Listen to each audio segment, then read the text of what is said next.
Hello friends, welcome to my channel learning made easy by Divya Mahajan. आज जो मैं topic start करने जा रही हूँ वो क्या है, ओपन सोर्स टेक्नोलॉजी और open source software, one of the most important topic. अब इस टॉपिक को स्टार्ट करने से पहले आप इस चैनल को सब्सक्राइब कर दें ताकि कोई भी फर्दर वीडियो मैं बनाऊं तो आपके तक नोटिफिकेशन उसका पहुंच जाए। Let's start. अब ओपन सोर्स टेक्नोलॉजी या ओपन सोर्स सॉफ्टवेयर क्या है उसके बारे में मैंने कुछ लाइंस लिखी हैं, आप चाहें तो उसे पेन डाउन कर सकते हैं। The term open source refers to something people can modify and share because its design is publicly accessible. Open source software is software with source code that anyone can inspect, modify and enhance. It means software that are freely and openly available, that is source code is provided freely, anyone can alter, edit, modify the code, the software and can redistribute. अब इसका मतलब क्या है? Open source software या OSS जिसको हम कहते हैं, वो एक ऐसा सॉफ्टवेयर है जो पब्लिकली हमें फ्रीली अवेलेबल है, कोई भी उसको एक्सेस कर सकता है। Anybody can access, anybody can alter, anybody can view और मेक चेंजेस टू इट, उस पर कोई भी चेंजेस कर सकता है। और ये जो सॉफ्टवेयर है, इनका जो सोर्स कोड है हमें फ्रीली अवेलेबल होता है, फ्रीली एंड ओपनली अवेलेबल होता है हमारे पास। अब सोर्स कोड क्या है? सोर्स कोड क्या है? कुछ सेट ऑफ इंस्ट्रक्शंस हैं जो क्या है, जो प्रोग्रामर है जिसने इस प्रोग्राम को बनाया है, किसी भी प्रोग्राम को, वो उसे मॉडिफाई कर सकता है या अल्टर कर सकता है। अब यहाँ पे मैंने ओपन सोर्स के बारे में कुछ लिखा है, आप उसको लिख लें। अब इसके आगे मैं बताऊंगी कि इसके एग्जांपल्स क्या हैं, कौन कौन से ओपन सॉफ्टवेयर की हैं जो अवेलेबल हैं, और क्या जो ओपन सॉफ्टवेयर हैं क्या वो सच में फ्रीली एग्जिस्ट करते हैं या नहीं, वो मैं आपको आगे बताऊंगी। Just mean something is free of charge. क्या जो ओपन सोर्स है उसका मतलब है कि कोई भी चीज जो फ्री ऑफ चार्ज है?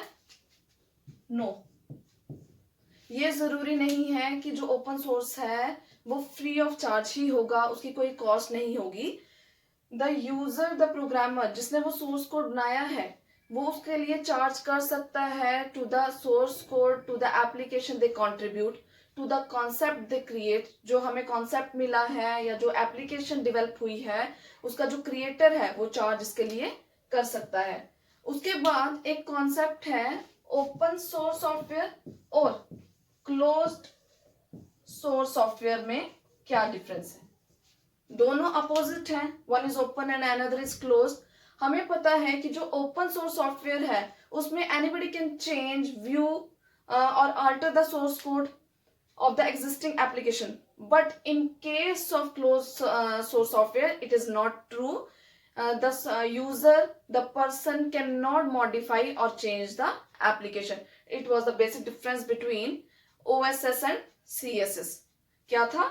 ओपन सोर्स सॉफ्टवेयर में हमें पता है कि कोई भी उसे व्यू कर सकता है, मॉडिफाई कर सकता है, इनहैंस कर सकता है, but in case of close source software में जो सोर्स है या जो सोर्स कोड या सॉफ्टवेयर जो उसके कॉन्सेप्ट है वो क्या है, हिडन है। इसीलिए इसको इसीलिए हिडन रखा गया है, इसलिए हाइड किया गया है, so as to prevent the changing और अल्टरिंग द डॉक्यूमेंट। अब देखिए मैंने कुछ टर्म्स लिखी हैं, दो बहुत इंपॉर्टेंट टर्म्स है। One is freeware and other is shareware. Freeware means freely available software, जो सॉफ्टवेयर फ्री टू यूज होते हैं, फ्री अवेलेबल होते हैं, उनको कहा जाता है freeware. Then next term is shareware. Shareware कुछ ऐसे सॉफ्टवेयर होते हैं जो लोअर वर्जन के होते हैं and are only provided for usages, जो यूजेज पर्पज के लिए प्रोवाइड किए जाते हैं, उनको कहा जाता है शेयरवेयर। ये जो दो टर्म्स थी ये इस टॉपिक से रिलेटेड है, ओएसएस से। OSS stands for open source software, उससे रिलेटेड दो टर्म्स हैं, you can pen down the terms freeware and shareware. अब उसके बाद मैंने लिखे हैं कुछ इंपॉर्टेंट OSS या आप कह लीजिए कुछ एग्जांपल्स हैं OSS की। You all are familiar with the terms, आप सभी इन टर्म्स के साथ फैमिलियर हैं। देखिए क्या नाम लिखी है मैंने, लाइनेक्स। लाइनेक्स एक ऑपरेटिंग सिस्टम है, एंड्रॉयड भी एक ऑपरेटिंग सिस्टम है जो आजकल फोन्स में आपके यूज किया जाता है। गूगल क्रोम है, आपको पता ही है। मोजिला फायरफॉक्स है, सॉरी मोजिला फायरफॉक्स, ये क्या है, ये ब्राउजर है। Ruby, Perl, Python, these are computer languages. VLC media player, एक मीडिया प्लेयर है जिसमें आप किसी भी तरह का जो मीडिया है उसको प्ले कर सकते हैं।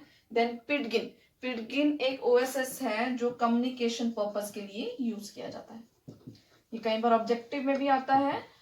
What do you mean by the word Pidgin? तो पिटगिन क्या है? Is an open source software used for communication purpose.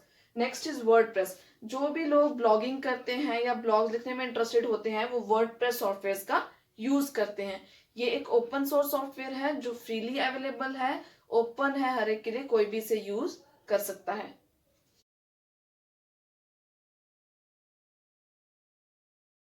है कुछ एडवांटेजेस, कुछ बेनिफिट्स ऑफ ओएसएस। अब क्या है? Cheaper than commercially marketed products. Cheaper है, सस्ती होती है कुछ जो मार्केट में प्रोडक्ट्स यूज हो रहे हैं, जो सॉफ्टवेयर अवेलेबल हैं उनके कंपैरिजन में। Next, created by talented and skillful people. Expert people ही इसको क्रिएट करते हैं, हर कोई यूजर या हर कोई लेमैन तो इसको क्रिएट नहीं कर सकता। Next, highly reliable. We can rely, we can trust on the open source software because they are always under continuous review. इनको बार बार रिव्यू किया जाता है। अब जैसे HTML वगैरह हमने लैंग्वेजेस कुछ पढ़ी हैं तो उसमें क्या है, वो तो हर एक ने पढ़ी होगी HTML जैसे, तो उसमें क्या है, वो बहुत इजी है, पोर्टेबल है, उसमें हम रिलाई कर सकते हैं। Next, security. There is very far less space for errors, कि यहाँ पे एरर्स की कोई गुंजाइश नहीं होती। नेक्स्ट, फ्लेक्सिबल है। फ्लेक्सिबिलिटी इसमें बहुत ज्यादा फ्लेक्सिबिलिटी है जिसकी वजह से हमारी नीड्स के अकॉर्डिंग हम प्लेटफॉर्म यूज करते हैं उसका। देन है क्वालिटी। अब स्किलफुल और टैलेंटेड पीपल ने इसे क्रिएट किया है तो ऑब्वियसली क्वालिटी वाइज भी अच्छी होगी। तो ये थे कुछ एडवांटेजेस और कुछ benefits of OSS. This was all about your OSS topic. अगर आपको कोई चीज पूछनी हो या कोई चीज समझ नहीं आई हो तो आप नीचे कमेंट सेक्शन में कमेंट करके पूछ सकते हैं। अगर आपको ये मेरी वीडियो अच्छी लगी हो तो आप इसे प्लीज लाइक, शेयर और सब्सक्राइब करें। Thank you for watching the video.